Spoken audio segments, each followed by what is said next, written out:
KBP, kapisanan ng mga broadcaster ng Pilipinas. Calapan City's today's best mix. Kalahi mo, WXR 101.7 FM. Wagas Mandin, broadcasting live from Calapan City. This is the FM radio of IDES Broadcast Group Incorporated. This is Kalahi DWXR 101.7 FM, proud member of KBP, kapisanan ng mga broadcaster ng Pilipinas. Disclaimer, ang mga pahayag, komento, pananaw o opinyon ng anchor at mga panauhin sa programang ito ay hindi opisyal o personal na pahayag, pananaw o opinyon ng DWXR 101.7 FM at sa management and staff ng himpilang ito. Disclaimer. The views and opinions expressed in this program are those of the speakers and do not necessarily reflect the views or positions of DWXR 101.7 FM management and staff. Narito na ang makabagang uri ng balitaan at talakayan sa radyo. Balita at talakayan. Balita at talakayan. Hihimay ng mga isya, talakay ng mga maiinit na usapin. Maglalahad. Punto por punto. Balita at talakayan. Tambalan, Sandy Soriano at Dom Lago. Alas 12 ng tanghali. Lunes, Miyerkules at Biyernes. Kasabay ng inyong tanghalian. Balita at talakayan. Dito lang sa himpilan ng DWXR 101.7 Kalahi mo FM, balita at talakayan.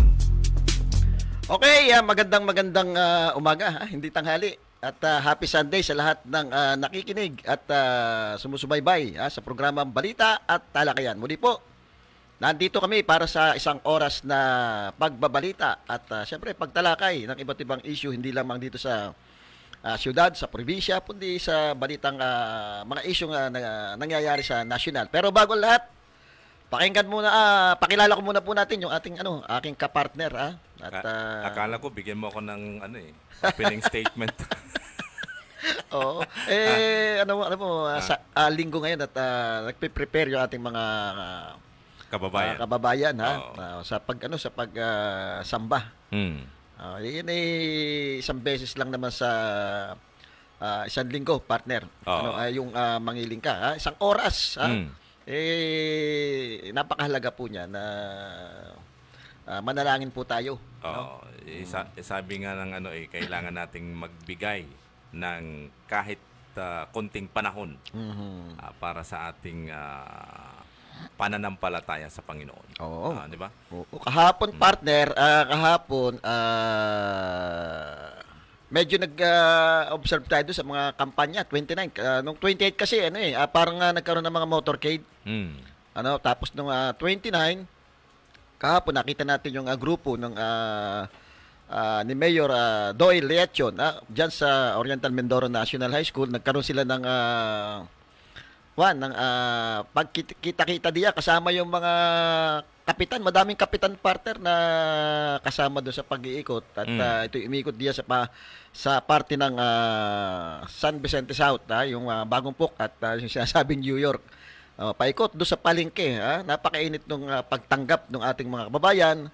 Pagdating dyan sa palengke, alam mo naman sa palengke nagkaroon tayo ng malaking problema diyan. Kaya yung mga manininda parang nakakakita ng panibagong pag-asa na masusolusyonan yung kanilang mga naging problema diyan sa palengke, partner. Oo. Pero alam mo, ngayon kitang-kita natin ngayon na kumikilos maging barangay officials at mga SK officials ay nagkaroon ngayon ng window para sila hayagang kumilos kung sino ang kanilang suportahan, di ba? Di tulad ng mga nakaraan, wala kasing pinagbabawal kasi dati yung mga public officials lumitaw sa mga ganyang klaseng kampanya. pagtitipon. Ngayon pinayagan sila ng Commission on Election, di ba? So ibig sabihin pati mga appointed sa barangay level pinapayagan, mga BHW, yung mga barangay tanod, pinapayagang sumama sa ganyan. Parang hindi akma partner na sumama yung mga yan dahil dapat non-partisan yung mga yan sa panahong ito. Ngayon, pati nga yung mga yung mga tawag dito, yung mga nasa government natin, yung mga hindi naman permanent. Pwede. Pwede na. Yung mga JO. Yung mga GO. Dahil ayon nga daw sa COMELEC, meron kasing hindi sakop ng pagbabawal ng partisan political activities ang mga halal na opisyal ng barangay at SK batay sa desisyon ng Korte Suprema. Nilinaw din ng COMELEC na tanging mga kawani ng gobyerno sa ilalim ng civil service lamang ang merong restriction sa ganitong aktibidad. Gayon pa man, may limitasyon ng exemption na ito na bawal humingi ng donasyon. Bawal daw humingi ng donasyon. Pero pwede magbigay ng sasakyan. Pero partner yung mga government property, yung mga barangay hall, o kaya yung mga sasakyan, tingin ko bawal yang gamitin. Hindi pwedeng maispatan yan, lalong-lalo na yung mga pulang plaka dyan sa mga political event o rally. Pero kung elected official ka, pwede mong gamitin. Pwede mong gamitin kasi sa part of ng pribilehiyo ng gobyerno dahil elected official ka na Paggasolina, no? Paggasolina, lahat. O pati yung mga GO, yung mga contract of service, workers sa gobyerno na sumali sa kampanya. Alinsunod din sa Artikulo 19, Section B ng 1987 Constitution. Palala ng COMELEC, hindi maaaring gamitin ang pondo ng gobyerno upang impasok ang mga GO at COS workers sa anumang partisan political activity. Pero malimit, ganito na nangyayari yung mga tawag ito, yung mga ghost employee. Yung mga 1530. Wala lang tayong mga dokumento. Pero ano ho yan? Kung talagang sasaliksikin ng COA at ipatawag lahat ng mga pangalang sumusweldo sa gobyerno, sa tingin ko, hindi lang si Piatos ang matutuklasan at saka si Kamote. Meron akong alam nga diyan parte, may nakapagsabi sa akin na may mga double compensation so syempre yung isa nasweldo na sa gobyerno din pero gusto pa rin makakuha. Mga asawa naman nila ang naka payroll doon sa kabila. Siguro minsan dapat mabigyan ng pansin niya at maimbestigahan yung mga ganyang kalakaran kasi kawawa naman partner yung ating mga kababayan na nagbabayad ng tax Yun na rin yung mga ghost employee na sinasabi natin. Mga ghost employee. Kasi pwedeng dapat sana ikaw. Yung alapiatos.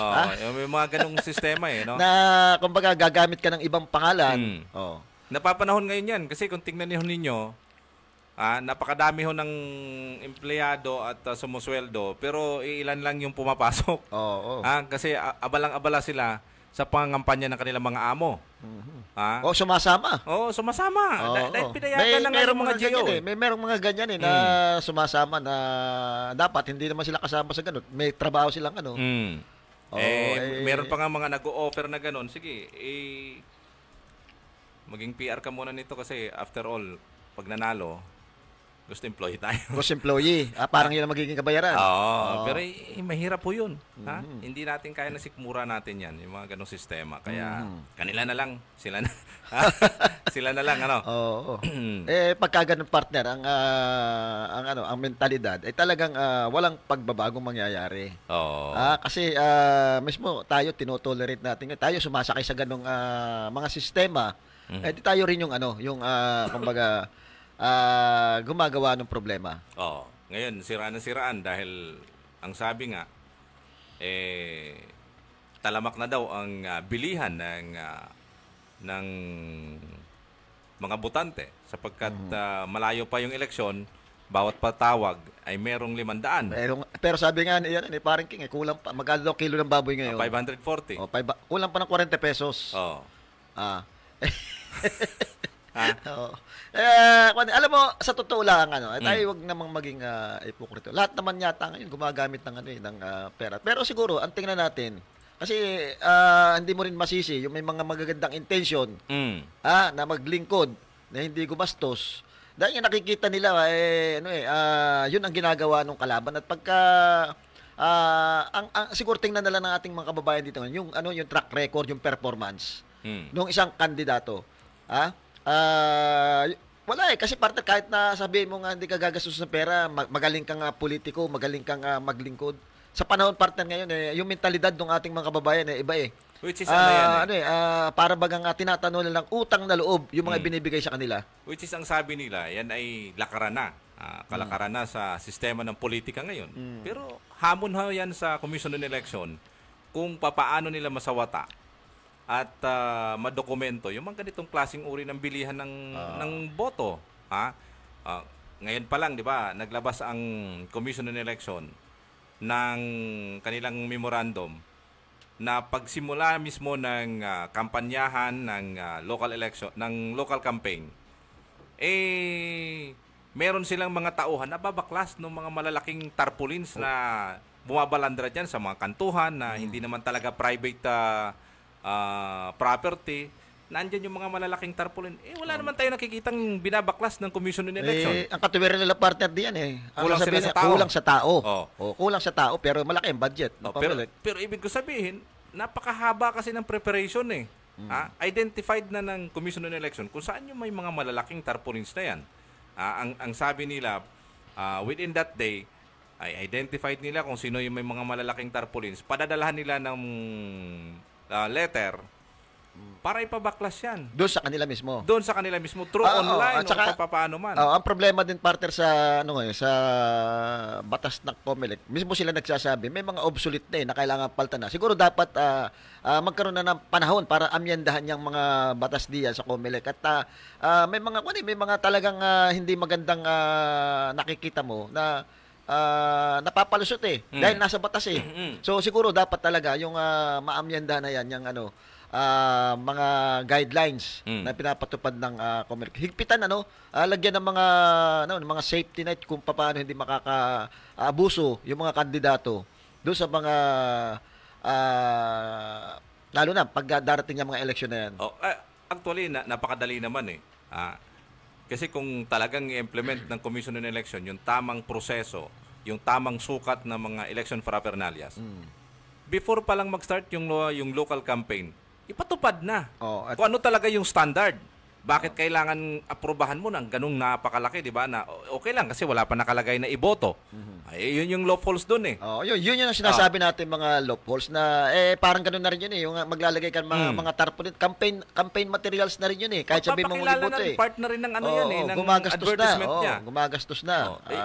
Bakit hindi na lang gawin na from the start? Ito talagang dapat may iboto o wala, dapat ganito yung sizes. Kasi part ng election paraphernalias na yan Siguro maganda partner dyan para mabigyan lahat ng pagkakataon. Kasi unfair din naman doon sa walang kaya ng gumastos bumili ng mga tarpaulin. Bigyan na lang sila ng platform na sa isang radio station, TV station na doon sila magsasalita. Wala na yung mga campaign material na yan. At paano pa?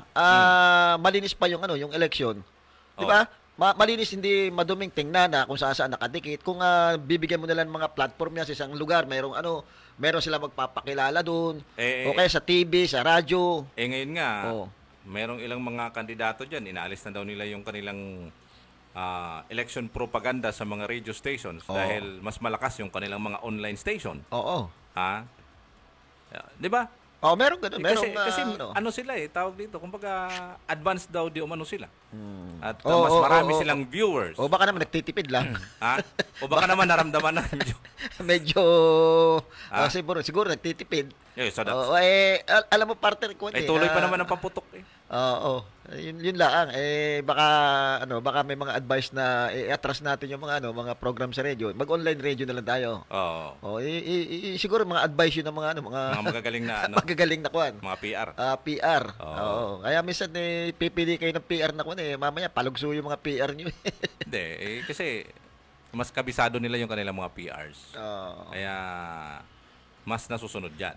Anyway, partner, babatayin ko lang kahapon din nung nagsimula na diyan ang kampanya sa bayan ng Victoria at talaga namang nakita natin yung kasigasigan ni Popong Ortega na sa tingin natin partner talagang ito yung makakapagbigay ng magandang bukas diyan sa Victoria. Kita naman sa Victoria kasi partner marami talagang problema din eh.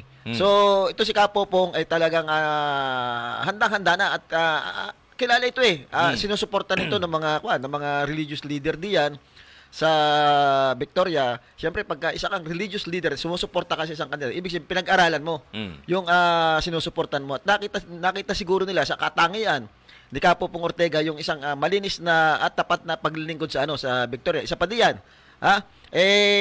Siyempre yung Ortega, yung magulang yung kapatid diyan ay naglingkod na diyan sa Victoria at maganda naman yung naging mga performance diyan sa bayan ng Victoria. Kaya panawagan natin sa bayan ng Victoria, sa mga botante ng Victoria, pumili po tayo noong maayos at talagang sigurado, karapat dapat. Pag-aralan niyo po yung mga track record yung mga ang iba sinasabi nga yung iba daw diyan kung gumastos ng pera ay talagang kalat, mag-isip po kayo. Baka kung saan po kinukuha yung mga perang ikinakalat diyan at hindi naman pumayawa, siguro tanggapin nyo, binibigay naman nila Pero wag niyo pong tanawing utang na loob yung mga perang ibinibigay na yan. At ang isipin nyo, kayo inuuto ng mga yan, ang tingin sa inyo ay hampas lupa, dahil hanggang 500 lamang ay parang binibili na yung pagkatao nyo. Bawian nyo pagdating sa presinto, sa balota, isulat nyo yung karapat-dapat na yung iboboto para naman makabawi kayo doon sa panglalait na binibigyan lang kayo ng ganong halaga. Partner? Correction hindi isulat, kundi bilugan. Bilugan. Baka nga magkamali. Bilugan. Bilugan nyo po na makabawi naman kayo sa sa mga hindi maganda. Kasi yung ganung binibigyan kayo ng pera, parang binibili na yung pagkatao nyo. Yun naman sabi nga, mahirap ang buhay Tanggapin mo, kalakaran niya. Pero wag po ninyong tanawing utang na loob yan. Yung pagbibigay niya. Dahil yan, kung sakasakaling mananalo mas malaki pang kukunin niya ng mga yan sa inyo. At kawawa ang bayan. Kawawa ang bayan pagka ganun. Alam mo, kasamang Sandy, kahapon ako'y nagtataka sapagkat alam mo yung mga minibuses na bumabiyahe from Victoria to Calapan. Nakakasalubong ko papuntang Mansalay ba o Rojas yung mga yung kahapon. Abot doon. Sabi ko, parang out of line tong mga bus na to. Kailan nakalagay special trip? Hindi ko alam kung sino yung mga sakay ng mga yan o paano. Mukhang malaki ang kontrata. Tapos may nakita ko nag-post napakarami ng tao. Kala ko taga South lang. Yung pala kasama yung taga Calapan yata at saka taga Victoria, Nauhan. Hinakot. Sa madaling sabi, uso ganyan yung hakot hakot system. Sa bagay, yan yan yun na rin naman at least kumikita yung yung mga transport transport operator. Pero ang lagi nga natin sinasabi sa ating mga kababayan, ang bottom line, saan galing ang kwarta? Yung kwarta niyan pag-isipan nyo, kung ibinibigay mo siya, hinahakot bang kayo, wag po kayo magpauto. Kumbaga sige, sakay lang kayo sa Agos, pero isipin niyo kayo binibili ng mga yan. Yung pagkatao niyo ay binibili ng mga yan. Bawian niyo po sa balota para naman po mapahiya. Na masabi na hindi ganyan lang ganyan lang yung halaga ng pagkatao ko. Sa perang ganyan. Saka sa panahon ngayon, alam mo, parang tingin ko gamit na gamit yung resources ng gobyerno sapagkat maraming mga pinamimigay na ganari. Yung ayuda. Sasakyan, service sa mga barangay, mga ganitong mga sasakyan. May mga... Yung pala, kasamang Sandy, kaya pala namang bigyan ng pondo yung bawat barangay ng ganitong halaga. Kasi, di ba, bakit hindi ho ninyo kino-convert yan into yung kabuhayan, yung livelihood program? Para lahat ng mamamayan ho'y makikinabang. Yan. Trabaho. Yung sasakyan na makikinabang dyan, kapitan lang Tsaka barangay officials. Ang problema, partner, baka nga tsaka mamaya. doble na. Napakarami na. May mga supply na yan. Baka may porsyentuhan doon. Sa sasakyan. Kung may sabi niya. Baka may porsyento. Kasi yun ang nakakapagtaka, partner. Lagi natin sinasabi, kung gagastos dapat ang isang politiko ng isang proyekto, dapat yung ramdam o kaya yung talagang makaka-apekto doon sa buhay ng bibigyan mo. Katulad yan, sinasabi natin, sasakyan, lagi nila sasakyan, isipin mo sasakyan, gagamit pa ng ng gasolina yan. Magbabudget ka ba diyan? Ay kung trabaho yan, livelihood program binibigay mo diyan. Di ba? Gaganda yung kanilang buhay. Hindi yung aasa na lamang lagi sa gobyerno, nakabuka yung palad nila. Kung sasakyan yan, ang sinasabi, liabilities yan Habang tumatagal, nasisira yan. Gumagamit ng gasolina, nagbabudget ang barangay diyan. Okay lang, meron na naman Ang problema, doble-doble na yan Meron nga ang private na binibili yung ibang barangay Saka kaya naman, hindi nakarehistro Kaya naman ng isang barangay na mag-purchase kung talagang kailangan nila yung emergency vehicle, for emergency transport vehicle, mga ganun. Di ba? Doble-doble na kasi. Napakarami ng sasakyan, puro na lang sasakyan ang binibigay. For what? Ang kailangan kasi ng taong bayan ay yung pagkakakitaan sa kanilang barangay. Na income generated, 'di ba? Yung halagang 1 milyon, kung i-convert mo yun to livelihood program, katulad niyan, 'di ba? Napakaraming mga magsasakaho natin, nawalan sila ng hanap buhay dahil sa naranasan nila ng ESF. Nagkaroon ng oil spill, naapektuhan yung hanap buhay. Yung 1 milyon na yan, kung ibinigay ho natin bilang isang livelihood program, diyan sa isang barangay, na lahat makikinabang, 'di ba? Malaking malaking impact 'yan sa kabuhayan ng ating mga kababayan, particular doon sa mga identified na talagang 'di ba? Nasa mababang anyo ng pamumuhay. Yan yung sinasabi natin na partner na parang ako naging barangay official din ako matagal Pero pagdating doon sa livelihood program, yung pagkakakitaan ng isang barangay, yung mga mamamayan doon, maliit lang yung budget pero binibigay kaya maraming binibigay diyan. Minsan dalawa-dalawa na nga yung building na naandiyan, dalawa-dalawa na yung sasakyan diyan. Pero itong livelihood na kailangan ng ating mga kababayan, parang kulang. Kulang binibigay. Yung yung sinasabi natin lagi na kumbaga yung kung ang isang barangay ay nandoon sa mga remote area, may mga malawak na lupain, pwede yung livelihood program na yung agriculture ang ibigay mo sa kanila.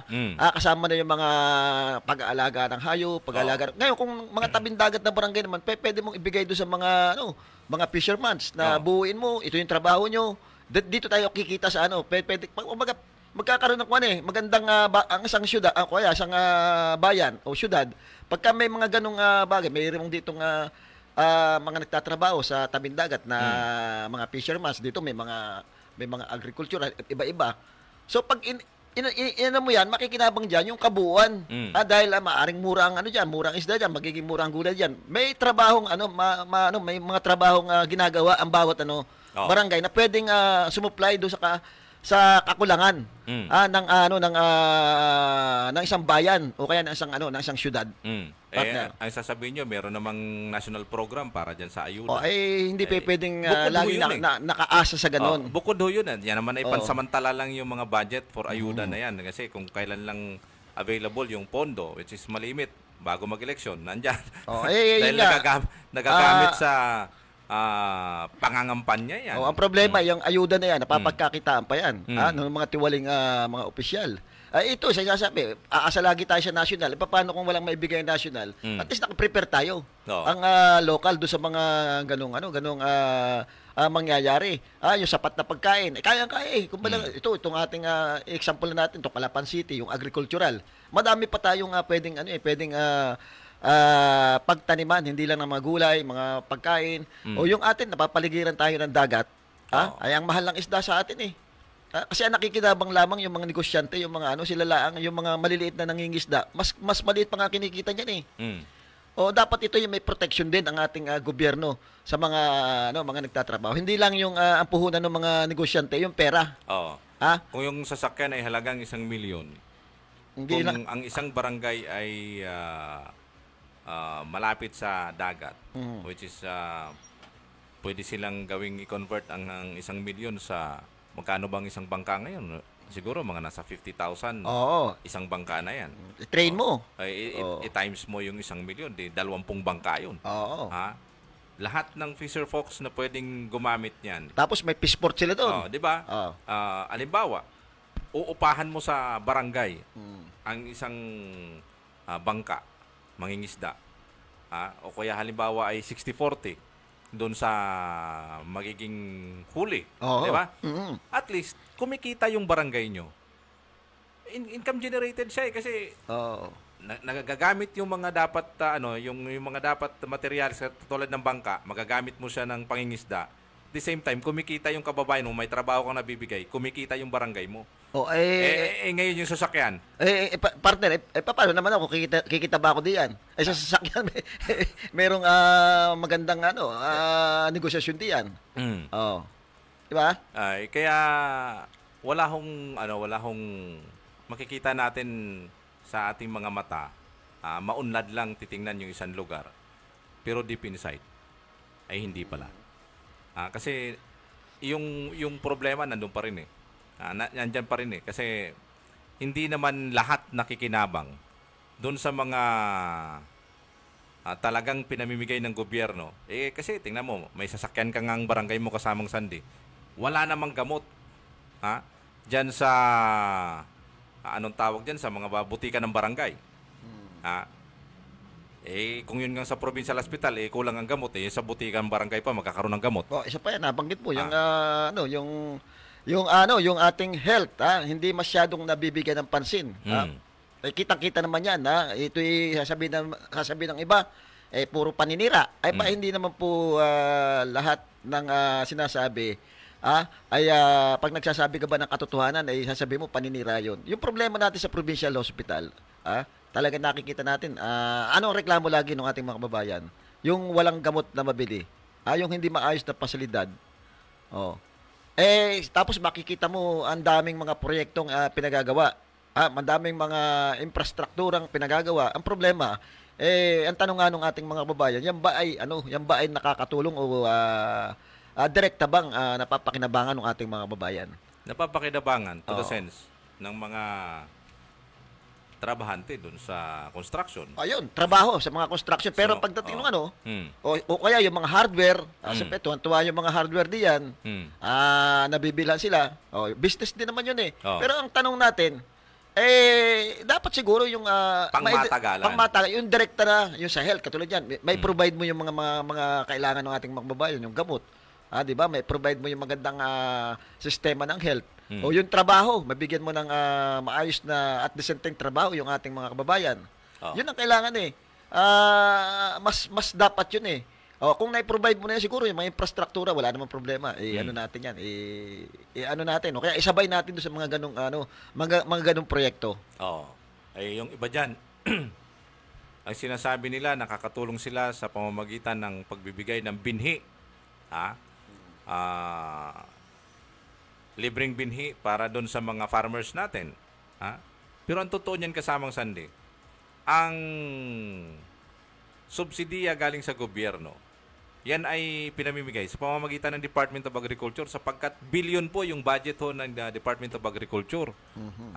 Para magkaroon ng subsidiya ng abono, binhi yung ating mga farmers. Idinadaan lang ho yan through LGU. Ang problema, partner, minsan, yung programa ng national, pag walang programa ang isang bayan, sinasakyan yan ng mga public official, yung pamimigay niyan, at sasabihin, parang ang dating pa, kanya yung proyektong yun na pinamimigay sa mga, meron tayo alam niya, sa magsasaka. Bilib na bilib yung mga magsasaka na ang dami doon na ibibigay ng isang lingkod bayan sa kanila. Pero hindi nila alam, yun ay proyekto ng national.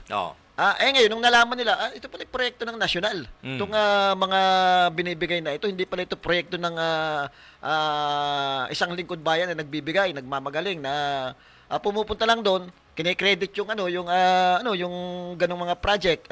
So, yung may mga ganon eh, bakit hindi gumawa ng sariling programa? May pondo naman.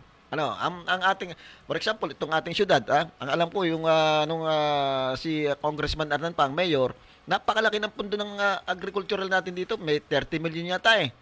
Ang pondo na para doon sa mga farmers natin. Ewan ko lang kung sa kasalukuyang pamumuno ay kung magkano yung yung budget ngayon ng agriculture. Merong napapakinggan ko, nasa 3 million lang daw eh. Napakaliit noon kung ganoon. I-compare mo doon sa ang dami pa namang palayan dito, kahit syudad dito ng ating Kalapan eh. Ang dami pang palayan, ang dami pang pwedeng pagtanim dito sa ating syudad. O, katulad niyan. Kung mapapansin mo, napakarami na ho ng mga agricultural land na ikino-convert ngayon into industrial area. Sapagkat binebenta na nila yung kanilang lupa at ayaw na nila magsaka dahil napakababa ho ng produksyon. Napakalaki ho ng gastos. Katulad nitong mga nakaraang kasamang sandi, napakaraming farmers natin yung lugi doon sa kanilang ani sapagkat mantakin mo 1 hektarya, umaani lang ng 60 bags, 60 kabans. Sana abot yan ay ang per hectare ngayon na gastos ay almost 60,000 din ang gastos ng isang farmer. Mula pagbungkal ng lupa, lahat ng inputs, kung susumahin nila, halos 60,000 per hectare ang kanilang nagagastos hanggang sa makaani. Tapos aani ka lang kasama sa 60,000. So, 60 kabans. Luging-lugi, ano? Lugi. Tapos bibilin pa yung palay mo sa halagang 16 pesos. So, saan tutungo ngayon yung ating mga magsasaka?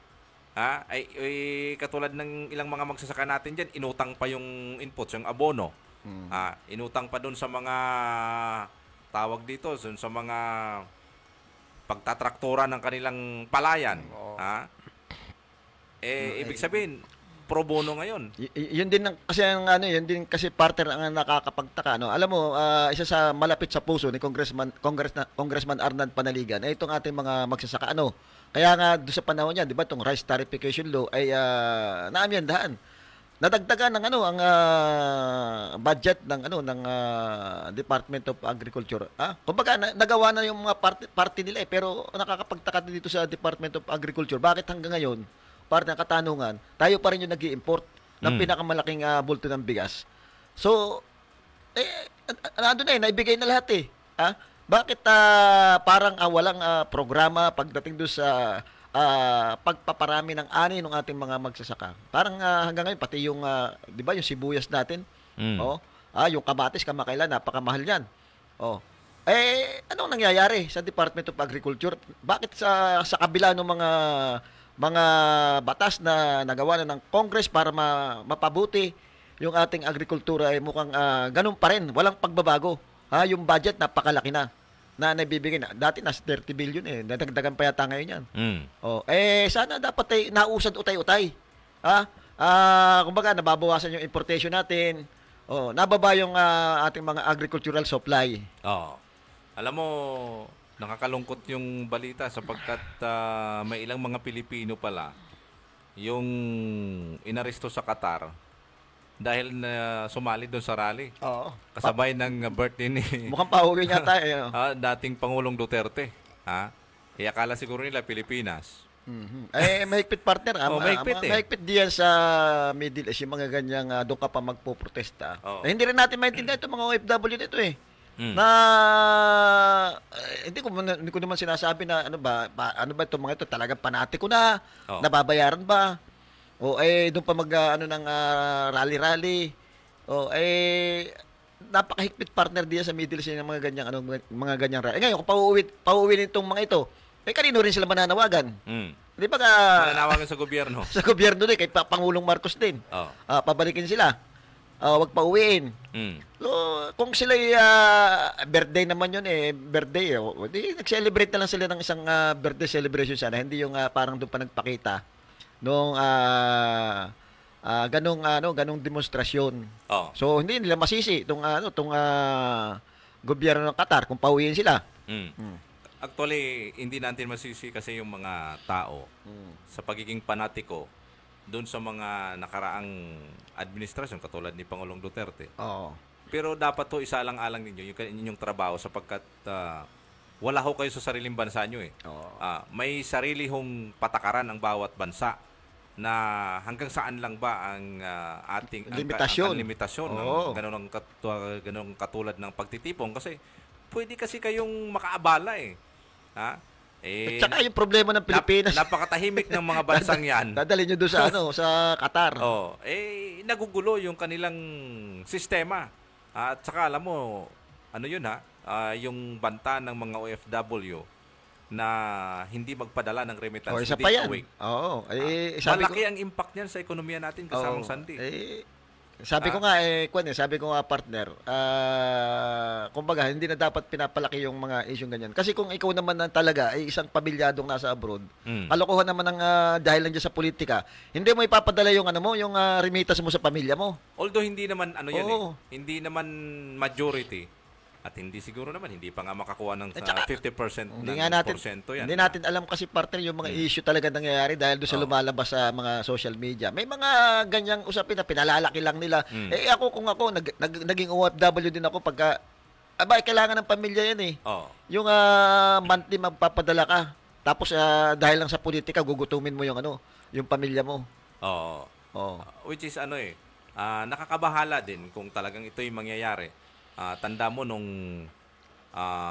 panahon na yung pandemic nung mga nakaraan, di ba? Di ba nagkaroon ng nagkaroon ng delay ng mga pagpapadala ng ating mga OFW dahil naging mahigpit nung panahon na yon. Tingnan mo kung gaano kalaki yung naging impact sa ekonomiya natin sapagkat bilyon. At least partner. Ang tawag dito yung pera na pinapadala ng mga OFW natin. Partner yun usapin ng pandemic yun.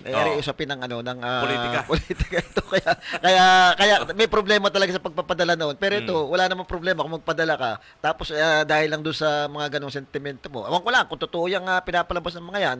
Kasi nga minsan hindi nakapanipaniwala yung mga nilalabas sa social media ngayon. Kaya dapat marunong magsuri. Ang bawat isa at hindi basta pinaniniwalaan yung mga lumalabas sa social media. Which is nakikita natin, talagang may mga postings na gano'n at merong mga komento yung mga OFW na pwede nilang gawin. Pero sana hindi humantong ho sa ganito sapagkat alam nyo, ang usapin ho dito, pampamilya Yung politika, isang tabi ho natin sapagkat tapos na yung nakarang administrasyon. Tingnan ho natin yung magiging kinabukasan ho ng inyong mga anak. Sapagkat kung patuloy na gumulo ang sistema ng pamumulitika dito sa atin, wala hong kahantungan na mas maayos ang ating gobyerno. Di ba nung 28 parang may panawagan ang mga Duterte pa dito sa Oriental Mindoro. Hindi ko awan ko kung natuloy ba o yung motorcade nila. Parang wala parang mukhang wala naman hindi naman nagmaterialize yata yung kay Caribor kung pinangunahan. Sabi nanawagan si Caribor. Oo nga, akala ko yung isang matinding pagkilos ng ng mga mukhang wala at ang nakita ko yung mga politiko. Ayan, katulad sabi sa Kanubing nagsimula yung motorcade ni dating congressman at ngayon tumatakbong Mayor Doyle Yatcho na talagang napakainit ng pagtanggap doon sa bayan ng Kanubing. Doon lagi nagsisimula. Nakita natin doon si Congressman Arnan Panaligan na todo suporta doon sa kandidato ng MBS at talagang alam mo si Congressman Arnan Panaligan talagang ito yung politikong napakabait kumikilos busy pa ngayon kahit na wala siyang kalaban dahil gusto niyang tulungan yung alam niyang mga makakatulong talaga dito sa ating probinsya. Gusto niyang itong mga ito makapasok manalo katulad niyan.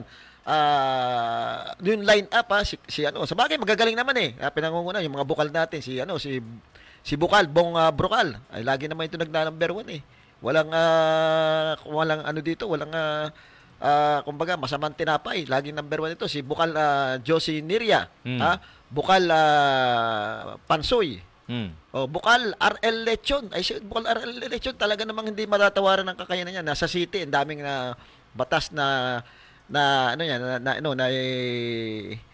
ipasa para do sa ating syudad. Sa konsyal naman, andyan naman, kompleto. Si nakita natin si konsyal Lorabel Tanyag, si Attorney Lorabel Tanyag, talaga namang ito'y wala ka nang hahanapin dito kay konsyal kitang-kita naman yung paglilingkod nito nung siya ay nasa posisyon pa. Yung iba pa, bakit babalik pa? Babalik, parang patuloy maglingkod ulit. Tuloy yung kanyang mga adhikain. Ayan. Pero alam mo, nasa taong bayan kasi kung paano nila i-analyze at paano nila i-categorize yung kanilang mga panuntunan, kung sino ang nararapat na iboto nila. Alam mo, maging wise dapat yung ating mga kababayan eh. Sapagkat kung ako personal, siguro mas pabor sa akin na iboto ko yung may mga performance. The same time, yung mga bago na nakikita natin na talaga namang may kredibilidad, may maayos na track record, kahit paano wala pa sa serbisyo. Sapagkat, alam mo, minsan nakakaumay na rin yung ilang mga politiko na pabalik-balik na lang. May ganung politiko, partner. Talagang na ginagawa na lamang hanap buhay yung politika. Politika. Pero meron naman talagang mga politiko na nagbabalik para at talagang... At saka napakaraming politiko dyan na kilala natin na hindi naman yumaman kahit sila isang politiko. Sapagkat ang kanilang pakay ay magserbisyo para sa ating mga kababayan. Meron akong kakilala. Pero napakaraming politiko naman dyan na sa ilang taon pa lamang na serbisyo, mayaman na. Ay hindi na malipad ng uwak ang lupa.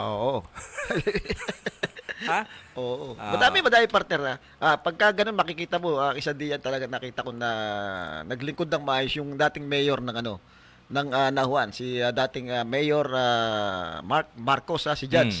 Nakita mo yung buhay niya hanggang ngayon ganun pa rin kasimple.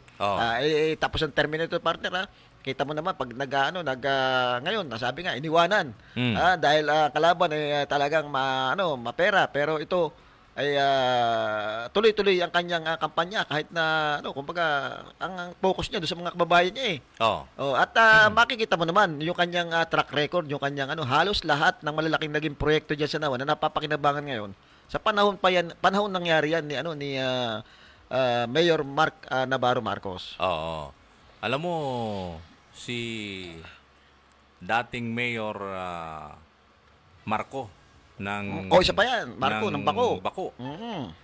Maganda ho naging track record ng mamang yan. Nung siya'y naging mayor, hanggang sa ngayon ay vice mayor sa naturang bayan. At parang lumalaban yata ngayong mayor. Mayor pa, nagbabalik. At mukhang malakas yung pagtanggap din sa kanya ng mga kababayan natin. Diyan sa Bako, nakakapunta tayo sa mga medical mission, sa mga katatubo. At itong hindi magandang yung isang interview na narinig natin na mukhang dyan sa Bako ay sisimula na yata yung dredging. Yung ayon do sa interview nakita natin na sinasabi ni Mayor Alan Roldan, lagi nga nagiging problema yung baha at minsan nauubusan na nga ng pambigay ng ayuda. Baka nga isa daw sa solusyon yung dredging para masolusyonan ba. Pero sa tingin ko para dapat pinag-aaralan ng husto yan, yung pagdedredging. Hindi yung basta na lamang papayag tayo, kumbaga, dahil sa wala na tayong maibigay, kailangan merong maibigay yung mga kontraktor para ibigay sa mga yan, ay dapat pinag-aaralan din. Baka mas lalo makasama yan, dredging na yan. Kasi ang sinasabi, yung hindi ito basta dredging kasi yung makukuhang mga buhangin doon, idadalhin sa China at saka sa Manila Bay. Mukhang yun ang hindi tayo pabor. Kung i-dredging niya, mas maganda ilagay sa magkabilang tabi para maging protection dike niya kaysa dalhin mo. Kasi magmumukhang negosyo yan, partner. May nababanggit doon na porsyentuhan, kung hindi ko alam kung magkano, sino makikinabang ng porsyentuhan na yan? Yung dredging na yan. At saka, bilang alam naman ng mga LGUs natin yan, alam ng mga punong bayan natin yan, pagka merong ganung uri ng dredging na operation, dapat ho dokumentado yan. Wala hong gentleman's agreement pagdating sa ganyan. Kasi portions ng lupa ng yung nasasakupan ng mawawala. Although kung sabihin nating makakatulong yan at malaking bagay na maitutulong yan para mawala ang pagbaha sa isang lugar, dapat ho merong dokumento na pinangahawakan ang isang LGU. Mag-aaral bang matibay? Na dapat ito yung kasunduan, ito yung hatian. Natural kasi dapat kumita ang isang LGU sapagkat kung pakikinabangan ho nila ang kanilang makukuhang buhangin diyan. Paano naman ang iyong lugar na nasolusyonan nga ang problema, pero hindi ka pa nakakasigurado. Hindi ka pa nakakasigurado kung anong impact niyan. Kasi mismo siya sinabi niya, hindi ko alam kung magiging resulta niya. Kung ano man ang magiging resulta niya, babayaran nila. Diba? Isa pa paanong paraan? Oo. Dapat nakadokumento ho yan. Hindi ho yan gentleman's agreement lang na kailangan na usap ano lang. Partner, alam mo yan, yung dredging niya, matagal ng issue yan yan ay binabato pa noon. Kami nga, nung panahon pa nakaraan, di ba, yan ay issue na sa provincial government. Yan dredging niya, kaya yan matagal na pinag-uusapan, pero naging tahimik diyan yung provincial government ngayon. Ngayon nabubuhay dahil nga dito sa pahayag ni Mayor Alan Roldan tungkol do sa gagawing dredging. Medyo umingay uli ngayon yan. Sinisimula na ba? O Wala pa naman. Ito parang narinig lang natin do sa, wala pa akong alam, pero may mga sighting daw dahil sa parte ng Baco na may mga barkong nakikita. Di umano may nakikita diyan na mga barko baka katulad sa sa Mamburao na nagkakaroon talaga ng dredging. Hindi natin alam kung bakit na-approvehan yung dredging do sa Mamburao.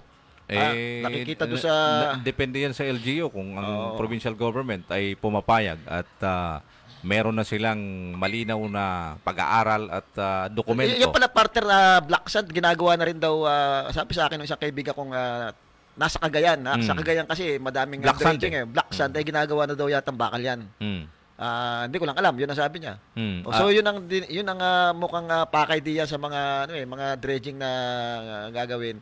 At sana mapag-aralan ng ayos. At ito pa partner, meron ding isang concern tayong nakita na nalaman diyan sa Baco. Merong isang project yata ang Baco, yung isang sementeryo. Ay mukhang yung sinasabi ng ibang residente hindi na naipaalam yung pagbubungkal ng mga anong gagawin? May magiging rehabilitation o papaano ang system? Gagawin din sementeryo, kaya lang medyo magandang sementeryo yata gagawin. Ayusin yung mga ilalagay sa mga mga apartment, yung mga buto at ayusin yata lalagyan ng Kasi marami akong nakitang mga public cemetery na ganun nga ang ginawa inayos siya, naka-division, halimbawa per barangay, nakalagay na lahat ng mga doon na nakaayos siya. Pero partner, dapat siguro ang sinasabi hindi yata na ipaalam kung totoo yung hindi na ipaalam do sa ibang mga residente yung paglilipat ng kanilang mga mahal sa buhay. At sinasabi yung iba dito yung mga 3 years pa lamang. So nagtanong naman medyo ako. hazardous yan. Hindi, nagtanong naman ako do sa mga nakakaalam kung pwede na. Pwede naman daw, ganun. Kaya lang kung ito ay contaminated, kumbaga mayroong disease yung patay na 3 years, delikado yun. Di ba nagkaroon tayo ng pandemic, baka may mga nakalibing na may sakit na COVID doon. Kung nahukay yun, bawal pa yun. Yung 3 years na pwede na kung hindi sa disease na matay yung mga kwan. Meron kaya itong pero kung ito meron kaya itong infectious resolution mula sa sangguniang bayan. Yan ang aalamin natin kung mayroong resolution. Kung mayroong resolution, siguro naman ay ito'y nasa ayos. Kung pinayagan ng sangguniang bayan yan, pero ang tanong nga doon, dapat siguro kung gagawin mo yun, ipapaalam mo muna doon sa mga residente na nagkaroon ng paglalagak doon sa mga mahal sa buhay nila diyan sa cemetery na. Kasi kung ginalaw yan, hindi mo alam, may nangyari partner dyan sa Di ba may mga clearances pa rin from Department of Health? Sa Department of Health. Yung ilipat mo yung yung labi ng mahal mo sa buhay, kukuha ka pa ng mga permit niya sa city. O kaya sa Registry of Deeds. Madaming papeles na ayusin diyan. Bago mailipat yung labi ng iyong mahal sa buhay do sa ibang lugar, partner.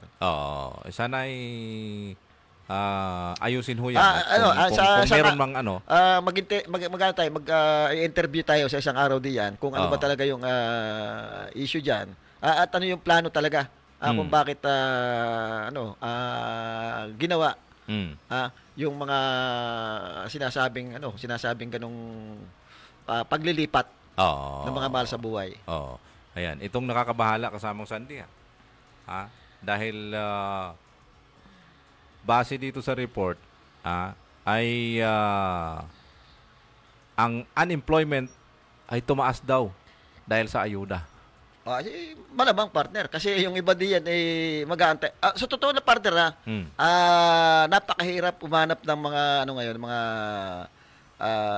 kasambahay. Talagang bigyan mo na yan ng 7,500, 7,000, hindi yan pupunta sa iyo. Tataka tayo dahil daming mahirap pero ayaw magtrabaho.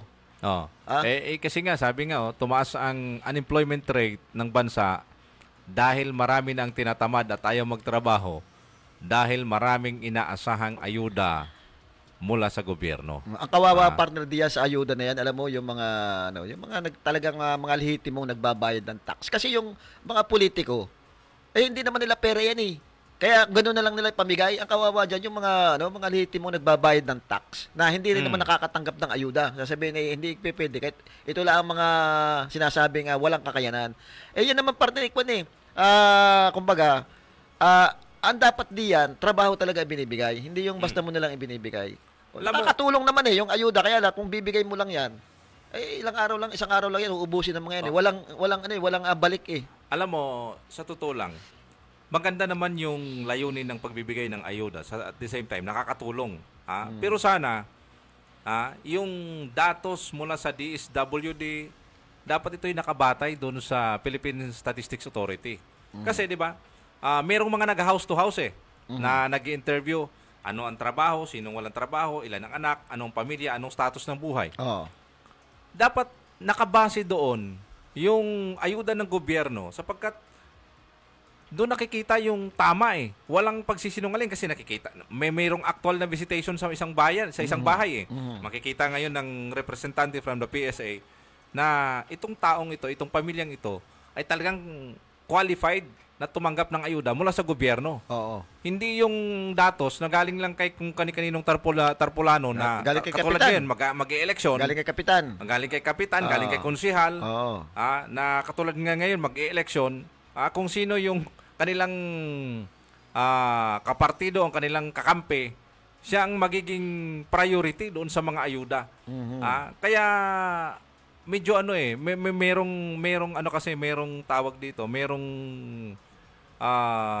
sablay sapagkat kaya nakakalusot yung mga mayayaman na may mga pera na kung titingnan mas mataas na yung antas ng pamumuhay sa barangay ay nakakatanggap ng ayuda. Although kailangan naman talaga na lahat dapat merong ayuda pero dapat nakabase doon sa record ng Philippine Statistics Authority. Katulad diyan, merong namimigay yung sa mga barangay may namimigay sa mga senior citizen ng mga tulong, nagbibigay ng mga gatas. Ano ba yan? Claim? Hindi natin alam kung kasi doon sa akin sa barangay masarap yung claim. Makakatikim siya ng gatas kaya lang walang tao, hindi na yata binigay yung gatas. Hindi ko lang anong brand ng gatas na pinamimigay barangay. Wala bang tinapay na anong tawag yung pinamimigay ng mga Marcos nung araw? Yung Nutriban. Nutriban, panahon ng mga Amerikano yan ayuda yan nung araw di ba? So, siguro dahil nagkaroon ng malnutrisyon nung araw. Kaya yung Nutriban, isa sa mga naging gamot. Kasi diba? Masustansya yung Nutriban. Yung tinapay. Yan yung katapat ng malunggay yata ngayon. Yung malunggay naman yan. Amoy lang yata ng malunggay yan. Yung parte sana mabago na yung sistema ng ating kalakaran na yung ayuda. Sa halip na ayuda, mag-create tayo ng mga trabaho. May pundo naman kaysa yung pundong ibigay mo ng paisa-isa sa mga yan na hindi babalik, walang mangyayari. Mag-create ka ng isang livelihood program na kikita yung mga yan pang matagalan. Na mayroong market, kumbaga mayroong pupuntahan, pag-aralan kung paano yung mga business na kung anong pwedeng mai-produce ng mga yan na pwedeng may luwas o kaya may benta sa ibang lugar. Mas maganda partner. Magkakaroon talaga ng hanap buhay at hindi na laging aasa at hindi na laging ngayong pagdating ng eleksyon niluluko yung ating mga kababayan pagdating sa ganyan sistema na bibigyan mo lang ng kaunti parang lollipop. Ang ating kababayan naman siyempre pag ganoon hindi ka sa mga kababayan natin parang nagkakaroon ng utang na loob pag nabigyan ka ng 500 at least ito binigyan ako ng 500. Hindi nila alam, yun parang pinain sa kanila, isinuhuli sa kanila para isuko yung karapatan nila. Paano kung magkabilang partido nagbibigay ng 500? Yun na nga, ang pag-isipan na lang nila, yung track record tsaka yung yung track record tsaka yung performance. Kailan ikaw doon sa kabilang partido, 3 beses ako tumanggap ng 500. Di happy pag gano'n. Happy pagka ganun, ano. Ako man, naabutan ako ng ganyan, tatanggapin ko. Bakit ko tatanggihan yan? Pero hindi ikaw ang iboboto ko. Ang iboboto ko, yung may performance, yung may track record. Sa akin, ang iboboto ko, nag-abot sa akin 1,000. Oo. Kahit pare, ang ekonomiya ng Pilipinas, buhay na buhay yan pagdating ng eleksyon. Dahil lumalabas lahat yung pera eh. Kaya dapat magkaroon sana ng mandato ng ating gobyerno. Sabi nga nung isang na 2 days o 3 days before election, shutdown mo na yung GCash. May limitation ngayon.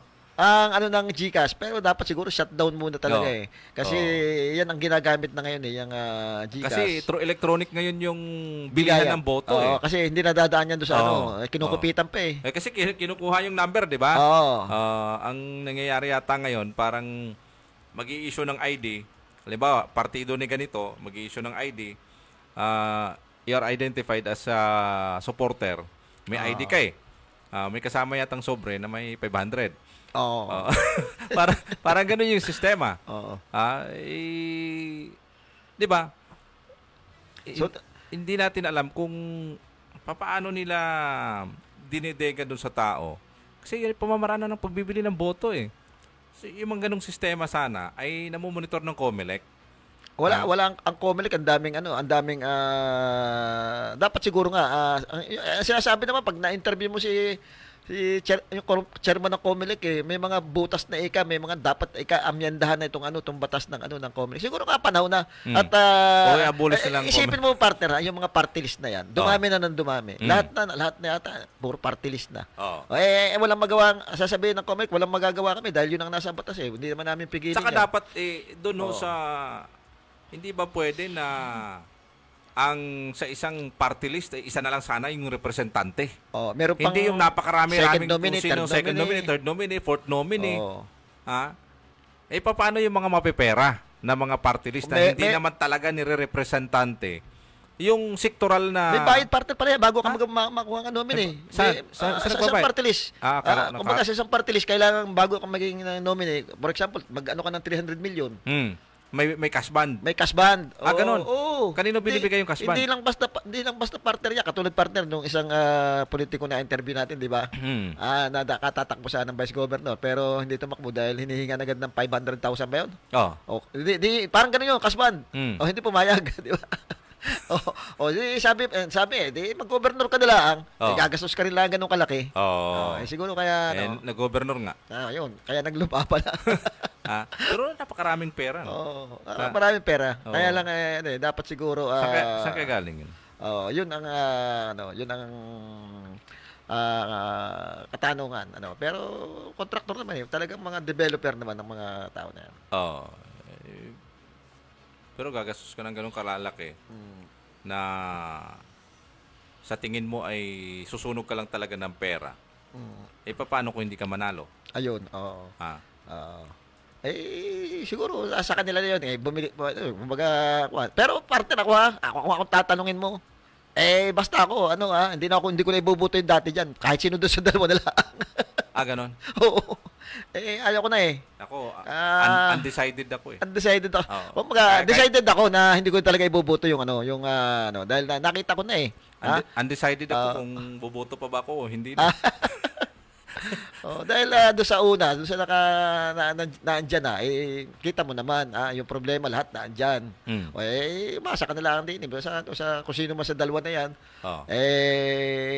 nakasakali nga may magagawa. At least nakadalawang termino na naman. Na may problema tayo sa kuryente, hindi naman nababago. May problema tayo sa lumala pa. May nababago naman Kanina, ang tagal nabago naman Brand out kami siguro ng umaga na siguro may 4 na oras na brand out kami doon sa Mayroong pagbabago Ano part na pagbabago? Babago ang schedule ng brownout. Ayun. Kaya tanong ko sa iyo kanina kung may kuryente ba dito. Doon yata sa'yo, hindi nawalan Hindi nawalan Doon sa amin nawalan. Nung nakarang linggo, siguro mga tries. Siguro. Baka merong paiba-iba muna. May kanya-kanyang schedule lang. Schedule para load shedding ang tawag doon. Para hindi mahalata. Load shedding ang tawag doon. Hindi naman pwedeng kami lang lagi ang brownout. Kayo naman. Oh, para hindi halata. Para hindi sabay-sabay reklamo. Ganun lang yan. Yan ang isang problema natin, yung kuryente dapat masolusyonan yan. Ayan. Uy, wala na tayo. Okay, oras. talagang 7:59 na. Muli partner, muli sa lahat ng nakikinig at sumubaybay sa aming programa, magbabalik po kami sa Miyerkules kasi nilipat po namin yung isang schedule namin ng Sunday. Para maganda-ganda. Maraming salamat partner po. Tom Lago po, nakasama niyo sa loob ng isang oras sa aming palatuntunang Balita at Talakayan. At syempre, Sandy Soriano po ang inyo ring nakasama ngayong linggong ito. Maraming salamat po sa inyong pagsubaybay.